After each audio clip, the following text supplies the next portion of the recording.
কুমিল্লার দেবিদ্বারে বাড়ির মালিক ফরিদ ইয়াসমিনকে নৃশংসভাবে হত্যার অভিযোগ উঠেছে এক ভাড়াটিয়া নারীর বিরুদ্ধে। হত্যার পর মরদেহ টুকরো টুকরো করে 9টি পলিথিনের প্যাকেটে ভরে বাড়ির পেছনে ফেলে রাখা হয়। এ ঘটনায় ভাড়াটিয়া লাইলি আক্তারকে আটক করেছে পুলিশ। পুলিশ জানায় তাকে প্রাথমিক জিজ্ঞাসাবাদে আরও 4 জনের সম্পৃক্ততার তথ্য মিলেছে। কুমিল্লা প্রতিনিধি হুমায়ুন কবির রনির তথ্য ভিডিওতে আরও জানাচ্ছেন মনোয়ার হোসাইন।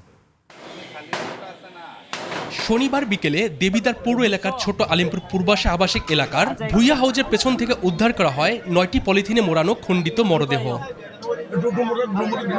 নিহতের নাম ফরিদা ইয়াসমিন। প্রায় 50 বছর বয়সী ফরিদা স্বামী ও সন্তানদের নিয়ে দীর্ঘদিন ধরে এই বাড়িতে বসবাস করতেন।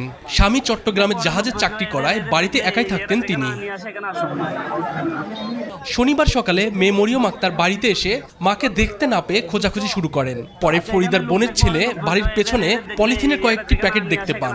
সন্দেহ হলে পুলিশকে খবর দেয়া হয়। মরদেহ উদ্ধারের খবর ছড়িয়ে পড়লে বিক্ষুব্ধ জনতা ঘিরে ধরে বাড়ির ভাড়াটিয়া লাইলি আক্তারকে।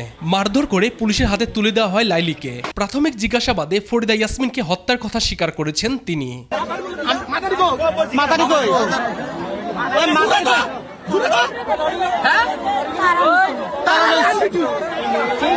মরদেহের সব অংশ উদ্ধার করা সম্ভব হলেও এখনো পাওয়া যায়নি মাথা ও পায়ের অংশ।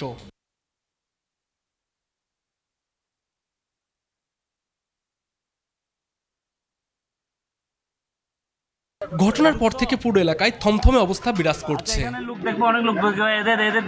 মনোয়ার হোসাইন, 21 টেলিভিশন।